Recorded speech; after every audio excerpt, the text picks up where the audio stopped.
Tudo bem, Andreasa, Ivan, Michele, um beijo para todo mundo que está vendo e ouvindo a Band News FM. Vou começar por isso, você já deu vários adjetivos aí sobre essa loucura que aconteceu no Flamengo nessa madrugada.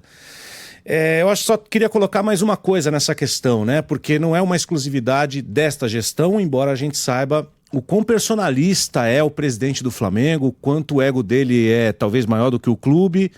E ele talvez se escolhe numa história que andaram falando aí, que ele talvez, o Felipe Luiz, tenha negociado com o Chelsea enquanto estava renovando o contrato com o Flamengo, e isso o deixou insatisfeito e abalou a relação.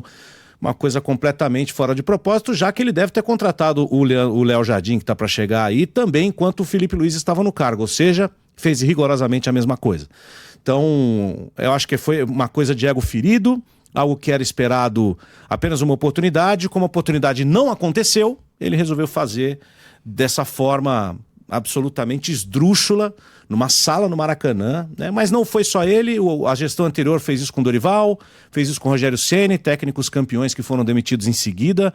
Então o próximo treinador do Flamengo, ele pode vir com a certeza de que ele precisa cobrar muito caro, ter uma multa muito alta, porque a qualquer momento ele pode ser feito como um saco de lixo, jogado fora. Foi exatamente isso que fizeram com um grande ídolo do clube, jogador, torcedor e técnico vencedor, 5 títulos, quase 70% de aproveitamento como treinador do Flamengo, algo absolutamente desproporcional. E no futebol não basta só ter dinheiro, tem que ter trabalho. E aparentemente o que não tem o Flamengo é um projeto, porque vai quebrar isso de uma maneira absolutamente trágica, né? Teve... Pois não, Ivan? Não, eu ia falar que não surpreende por um clube que trata muito mal seus ídolos, né? O Felipe Luiz não é o único. O Flamengo, na gestão Patrícia Amorim lá, enxutou o Zico do clube. A gente teve o Andrade em 2009, que assumiu o clube capenga, foi campeão brasileiro, e no ano seguinte também um começo meio esquisito, mas a nova gestão queria um perfil diferente de treinador. Se a gente olhar para a história mais recente, e aí dá até para debater, mas o Gabigol também, ele também cavou um pouco, mas que se tornou ídolo do clube, né? Os caras tentaram oferecer 1 ano de contrato, lá um contrato bem barrela, né, pro Everton Ribeiro, que saiu do clube também. Enfim, é assim que o Flamengo trata seus ídolos, é o que o Andreasa falou. Né, imagina os que não são, né? E aí quem é que vem, porque eu fico imaginando, Dó, e aí queria te ouvir sobre isso, imagina a pressão de um cara que chega com a torcida do jeito que tá. Imagina você, treinador, os caras te ligam, Dó, vem treinar o Mengão. Os caras acabaram de ganhar de 8-0, demitiram o treinador e saíram de campo aos gritos de time sem vergonha. Absurdo. Boa sorte. Isso aí é que nem que você querer jogar videogame no modo fácil, quando você perder um jogo, você quebrar o controle, né? Isso que o torcedor do Flamengo parece que quer. A gente tem um áudio do BAP, né, do presidente do Flamengo, que foi vazado, a imprensa inteira tá rodando, em que ele meio que se explica pra alguém por que ele fez o que fez. Vamos ouvir. Fala, Mário, querido. Tudo bem? Cara, isso aí que está sendo dito aí realmente aconteceu, mas não é a razão principal. Todo mundo tem direito de conversar, de avaliar o que é melhor para si. Eu não tenho dúvida de que isso acontece, enfim, não só com o Felipe, mas com outros caras. A minha visão é o seguinte, Mário, quando você pega um trem errado na vida, sabe o que você tem que fazer? Descer na primeira estação que seja possível e retornar.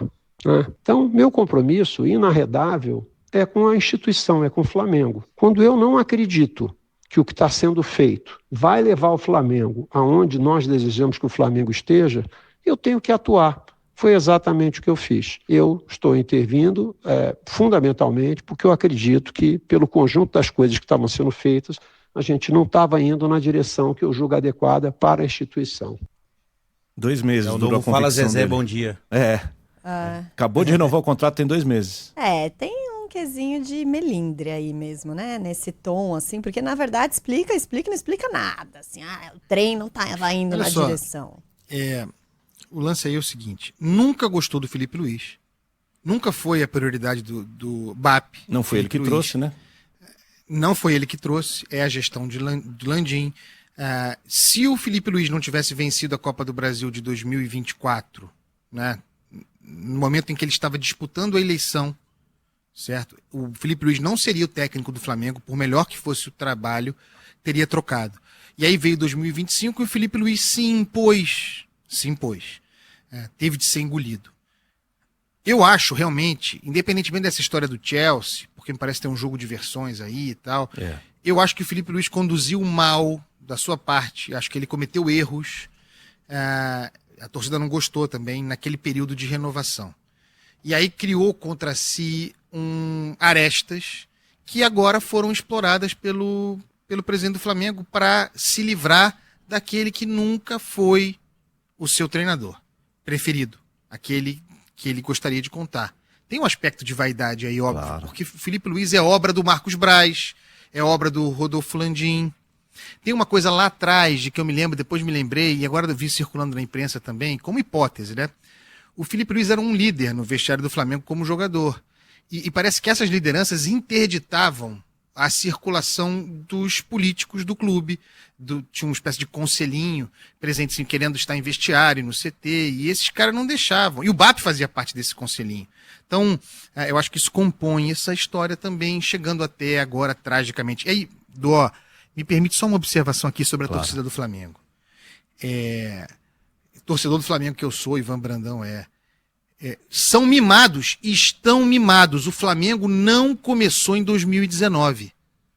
O Flamengo tem uma história anterior de muitas glórias, mas muito sofrimento. Eu cresci sofrendo demais. A minha juventude era ganhar campeonato estadual contra o Vasco e ficar feliz da vida. De vez em quando ganhava um brasileiro, ninguém entendia por quê, porque não fazia o menor sentido. Aquelas vitórias não faziam o menor sentido. E o Flamengo, mesmo nessas épocas, que tinham jogadores com nível técnico baixíssimo, o Flamengo não tinha um time sem vergonha, porque os caras se dedicavam, certo? Então agora, eu tô chamando o torcedor de burro, sim. É isso mesmo. Agora que você tem, nos últimos anos, a mais estável capacidade financeira, gerando elencos extraordinários. Os caras ganharam tudo ano passado. A gente brinca aqui, eu falei em ano sabático, a gente zoa, mas meu Deus do céu, os caras ganharam tudo. E a torcida mimada do Flamengo criou as condições, ajudou a criar as condições para a demissão do Felipe Luiz.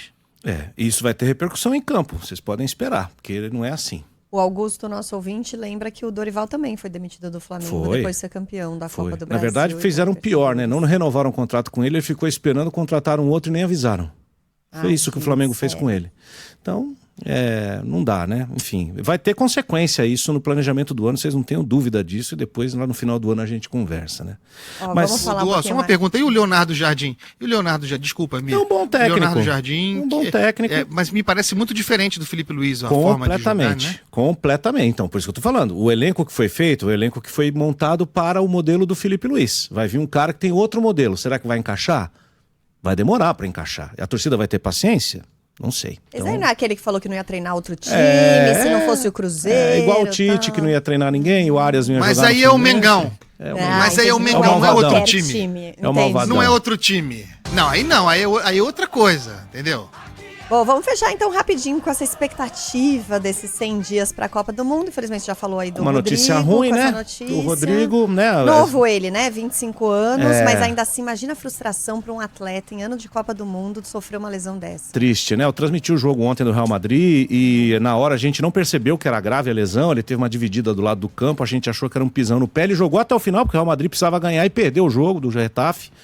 E vai fazer muita falta, porque ele era um cara diferente do Vinícius Júnior, um camisa 11 para 10 que o Brasil tinha ali, não tem reposição, então é uma ausência muito sentida para a seleção e para ele mesmo, né? Mas faltando 100 dias para a Copa do Mundo, eu posso dizer para o ouvinte da Band News FM que já existe uma base na seleção brasileira. Então, dentro de tudo que foi esses 3 anos e meio, essa maluquice que o Brasil teve, a gente tem um trabalho já estabelecido do Ancelotti, que tem ali coisas para serem corrigidas, aprimoradas, mas a gente tem um time capaz de competir com as grandes para ser campeão do mundo de novo. Eu não tenho dúvida disso. E Neymar tá fora? Eu não convocaria. Sinceramente, a contagem regressiva que eu faço pro Neymar é para ele, infelizmente, pendurar chuteiras e não jogar a Copa do Mundo. Concordam, André Azevan? Você viu, eu concordo também com o Marcelo Dó, já falamos sobre isso aqui. O cara do Ivan Brandão já tem um. O Ivan Brandão tem um convocado, já você viu, né, Dó? Percebi. Felipe Clemente do Gama, olho dele, Ancelotti. Não, eu tava vendo uma discussão nesses dias sobre isso, né? Em todas as edições em que não se levou o craque por estar mal, ele foi necessário e a gente não pôde ter ele, né? Foi o Romário lá em 98, o Ronaldo, que o reserva era o Edmundo, que estava mal na época. em outras Copas também, mas, enfim, eu acho que eu sou voto vencido aí. Mas levaria o menino Ney, 43 anos de idade. Valeu, Duó, muito Beijo, bom.